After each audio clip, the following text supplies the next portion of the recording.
quick video on how to use your TopspinPro for all 3 stances and how to make it realistic.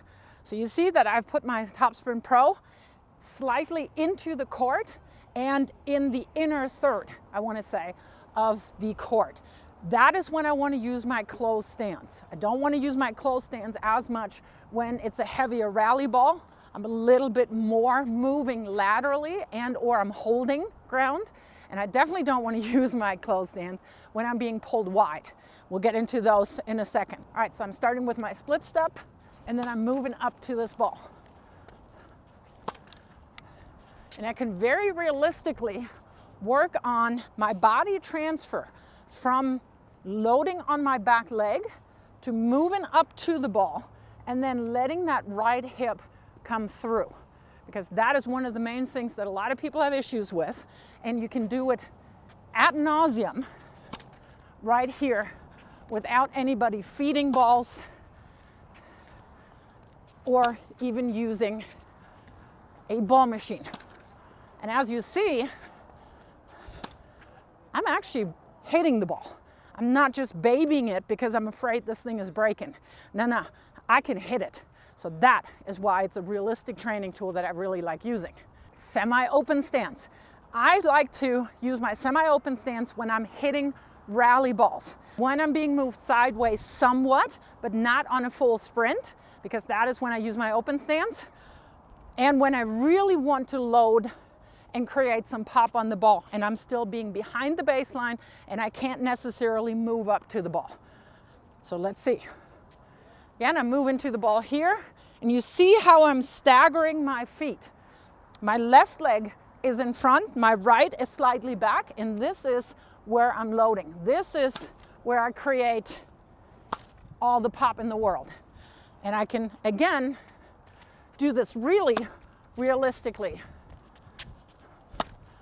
by split stepping, working on all the components of my forehand. And I'm, again, hitting.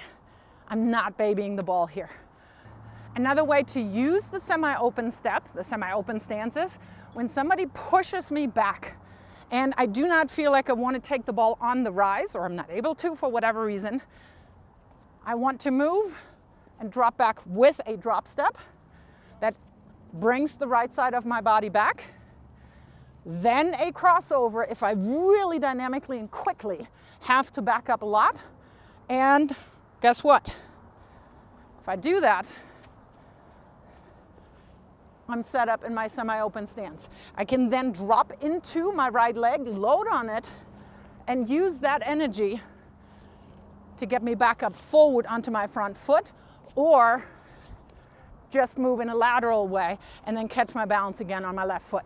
So let's see how I do that with the TopspinPro.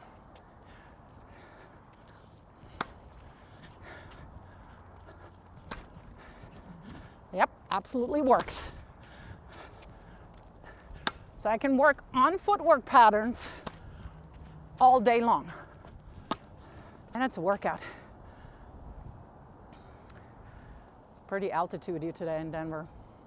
Now, lastly, I want to work on my open stance. And you can't even see my TopspinPro, but it's all the way out there. So I'm in the center of the court. Somebody pulls me out wide. If I want to try to hit that with a closed stance, theoretically I can do that. I can use a hinge step here, but I'm not generating any power with that. If I use my open stance, again, I'm using the outside leg here to really create some pop, and I'm not wasting an extra step. So ready? Crossover, and I drop wide. So I'm working on my spacing, drop over, and I'm behind the ball. And then let's go and hit it. Crossover, hit it. And then I work, guess what? On the next component, I loaded my energy here, I released it, and I can use that energy to carry me back to the middle with another crossover step right here. So I'm working all the realistic steps, all the realistic components of a forehand with a stationary tool. split. There we go.